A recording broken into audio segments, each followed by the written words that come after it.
Let's try it again.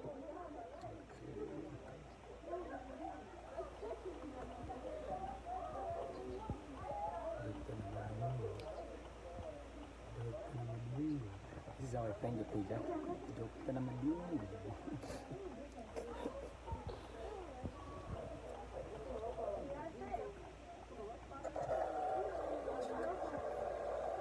That's not the one.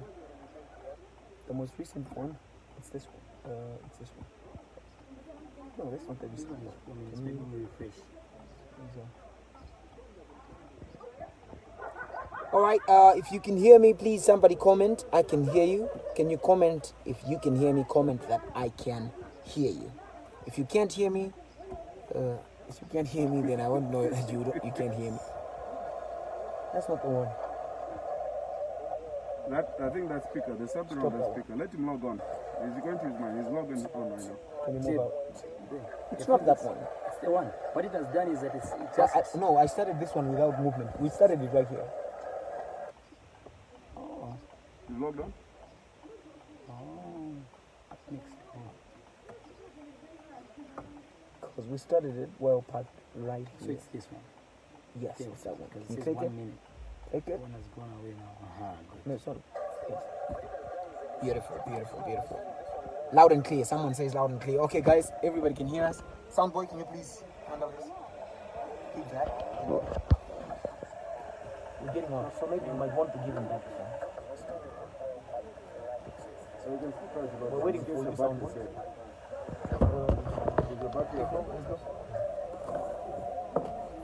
You can turn off the hazards, Zan. You can turn off the hazards. Why are you scared?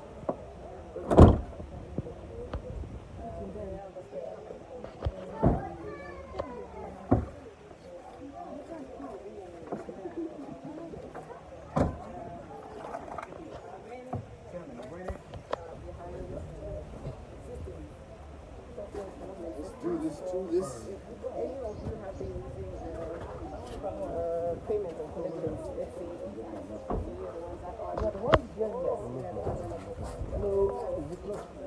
No.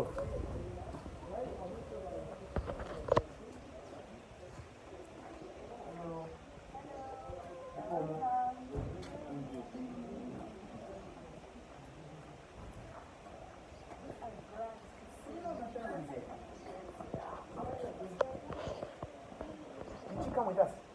No, she did that. You can come in. Okay. I see her. She's already doing the maze. Yes. Alright. Kwagwanji. Hey, you're the one who leads me. That's good. You know, when they see a very much familiar face as opposed to mine. I don't think we all fit in here. So.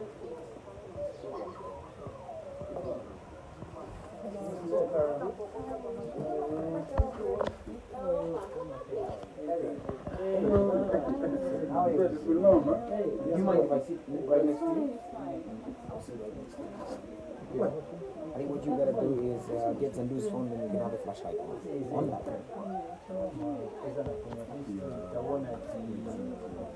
Oh, I think you also have a flashlight on the phone. You can use them, right?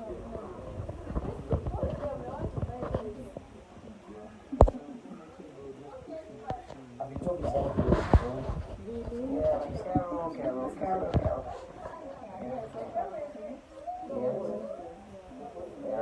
I sent a link to the page. The day we were coming back from Cargo, at the very end of the video, we said due to time, we were able to go and see Sister Carol, so we'll be doing it on Friday. So I sent it to her and asked her to watch just the last one. Good to see you.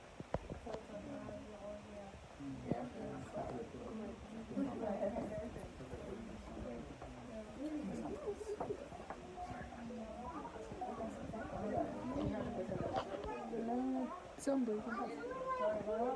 She will. No.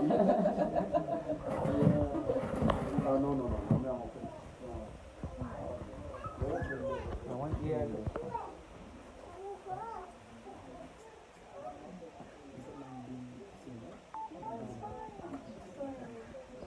Productions.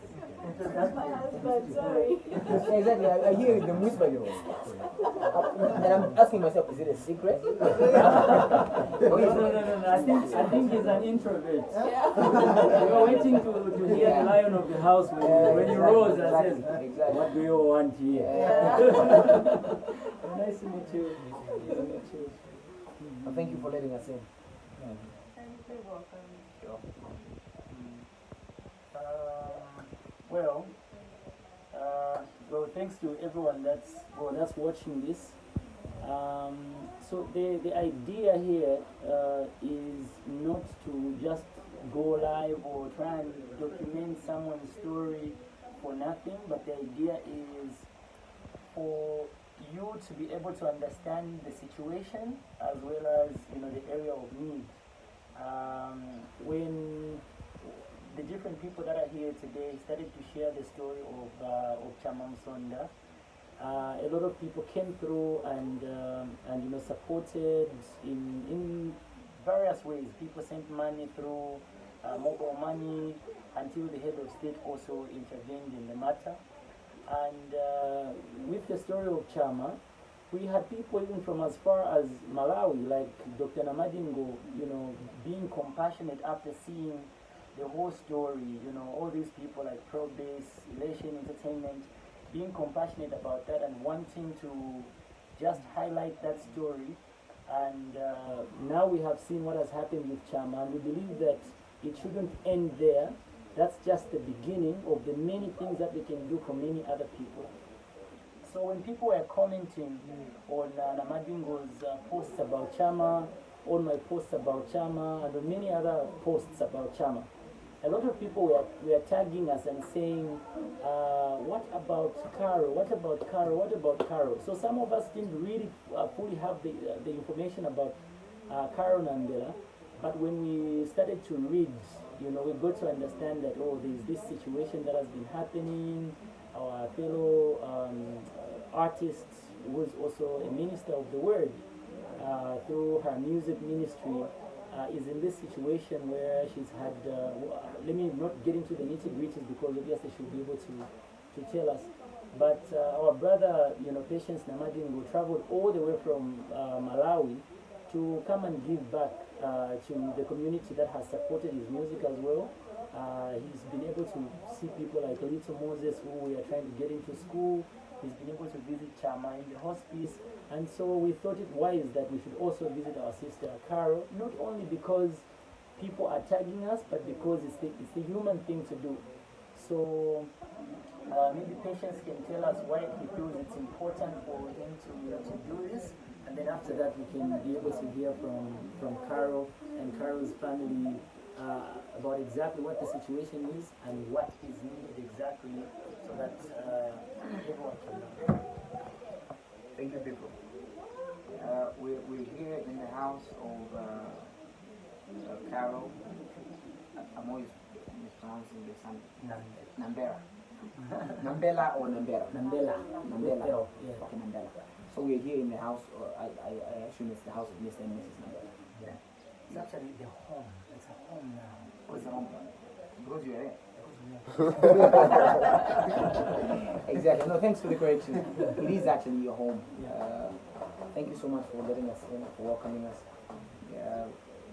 When I was on my way here, I heard your story, and I didn't really know much about you, but I heard your story. I also saw a picture, and on our plan on where we have to go, I said, why don't we put this on how to do this, and that's why we are here.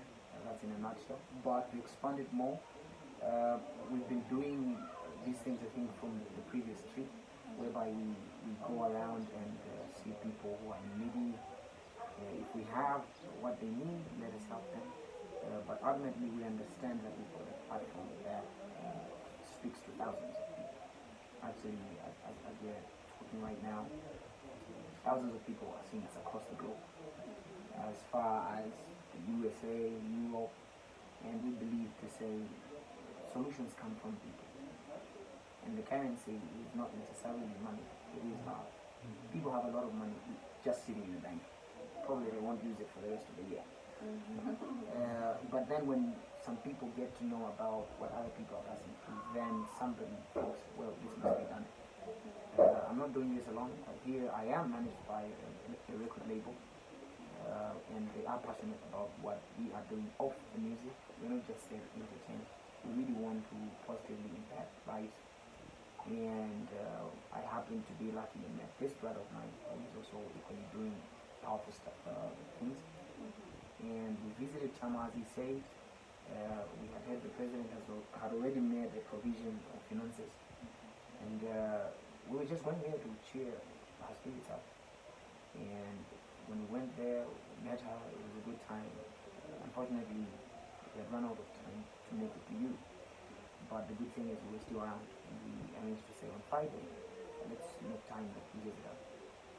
So from the reading that I read that you are actually looking for a solution whereby you travel outside Zambia to seek medical attention. But the challenge or the barrier that's there seems to be finances. And as I already mentioned earlier on, to say we can, because we believe, to say a lot of people should hear your story. And then probably someone, we don't need everyone, sometimes it's just one person who makes a change. And probably that person is going to hear your story through us or through somebody else. I mean, I didn't hear your story through me, I heard it from someone else. And I am here today. Someone else might also hear a story from us. That's why we're here to tell a story. Of course, we didn't just come empty-handed. We make sure that when we come here, we should also just lift your spirits up with a little something. And that's going to happen. Our tour managers and Louis is going to take care of that. Off camera. But we're here just to hear your story, how did this start? Because from my reading, I think it dates back as old as 2002, but now things have been escalating. So I think now people ought to hear it from the horse's mouth. And it's good that we also found your husband here, So I think, let me give it to you so that you tell us the story. And when you're telling us the story, I think you're telling it to the whole wide world and not just we in this room. I think it's like if you just put it on. Thank you. Thank you. All that, I saw place. The thing is that this issue started in 2002, and then I was expecting exposure.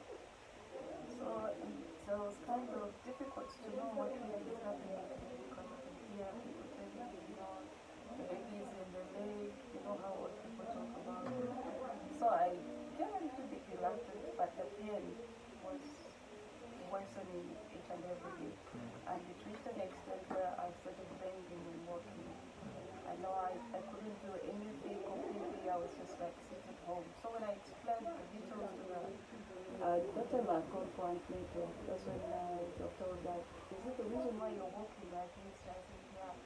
And I was like, this is more than what we can do. I think you just have to refer you to here.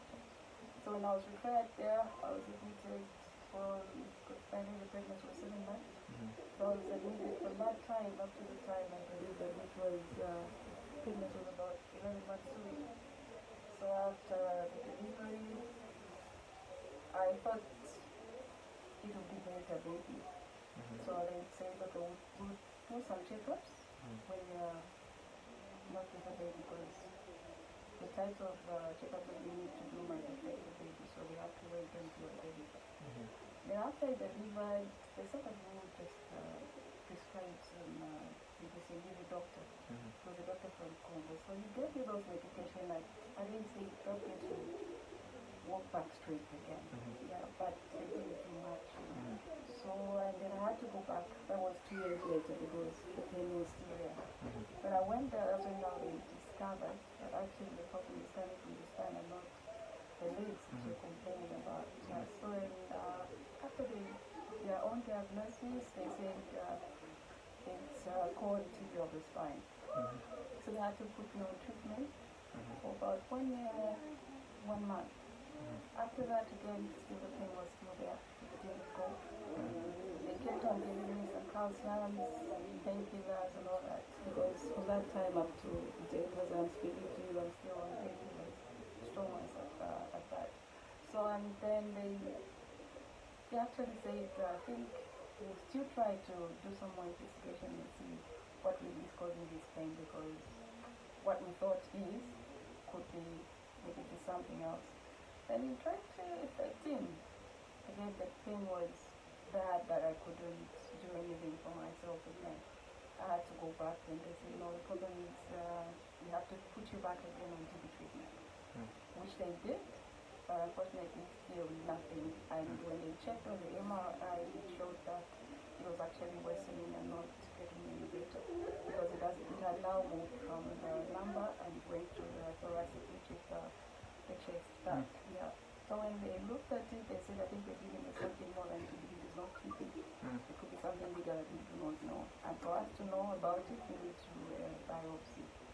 So the biopsy was costing about 5,000, quite hard to buy. So I delayed to find the money to get it. And I was quite, I didn't like expose it to people to come in and help me. I was just quiet about it. So I just kept it. I stayed, and the pain again took me back to the hospital. That was 2018. When I went back, they said, we still have to do the same biopsy because we're dealing with something that we do not know, and we need to know what we're dealing with. Then I had to put it in the open to other artists. One of the artists that I informed about it. So he actually said, okay, let's see what we can do to raise the money so that we can buy the same thing. And they did their best. They raised the 5,000 on the same day. And they brought the money on the second day, the following day. And I bought the kit, took it to the hospital. They started now postponing the thing. No, I need you next week, come after 2 weeks, come after what? Then I tried to remind the doctor, so this thing you told me to buy is going to expire. And he was like, I know what I'm doing. Yeah, I said, okay, fine. He told me to come after 2 weeks again. I went there, it was the same story. No, the theater is fully booked, you can't be admitted. Maybe you try high cost. I went for high cost, I was told that I have to pay 20,000 to be admitted. I said, I don't have that kind of money, so I don't know what I have to do. They say, you just have to wait, then you come after next week. I went there, it was the same story again. Then I complained bitterly. In fact, I cried to him to say, I mean, for how long am I going to continue coming here for the same thing? And I don't seem to find a solution. And the only thing that is supposed to help is not done, and this kit is going to expire. The time you're telling me to come back, this thing would have expired. So what do you want me to do? He was like, there is nothing I can do. I don't own this hospital. I'm just a worker here, and I'm not the one who planned the calendar. He said a lot of things to me, and I was like, but I'm tired of this pain. 18 years is not a short period of time. So I really need a relief from this. And if you're not helping me, then what should I do? Then he said, I'm stressing you because I'm crying. So I was like, what do you want me to do? I'm tired, I really need help from you. And he said, you're complaining about 18 years when most people are born with such conditions. It was kind of rude. I couldn't understand why he was like that. I just said, okay, fine. I'm going, and I don't think I'm coming back here because I'm tired of paying to UTH, looking for solution, and I can't find it. So when I explained to my husband how I went to the hospital, and my husband said, okay, let's try to contact doctors online and see what they can do to help in this situation. That's how we contacted a certain lady who works for Biden Health in India. So she actually contacted 4 doctors to diagnose whatever I could send to them, the images and the tests. So that's when they came up to say, okay, what you're suffering from is spondylosis. That's what they said. And then what you need is surgery, a decompression and fixation. So it will cost about 186,000, of which they sent the quotation. I still have it in my phone. And that's when we say that this money is quite huge, and I don't know where we're going to get it from. So we tried to find ways of raising the money, but we couldn't do much to get to the target. I tried to organize a concert, but we didn't raise much because it didn't even reach half of the amount.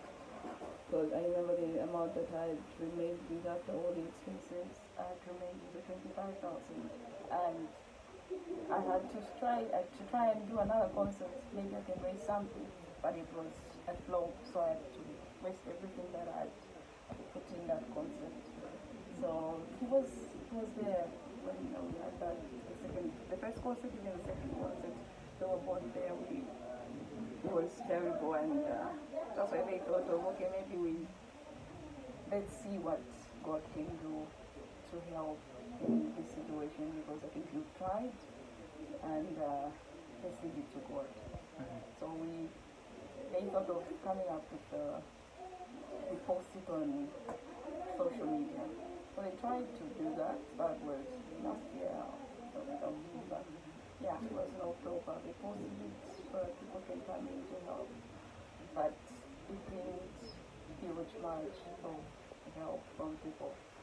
So it became quite like, I'd even like lost hope to say, I don't know if I'll ever come out of this situation. I don't know how I'll find money to raise so that I can go to India and have my life back, because it has been a very sad, bad experience.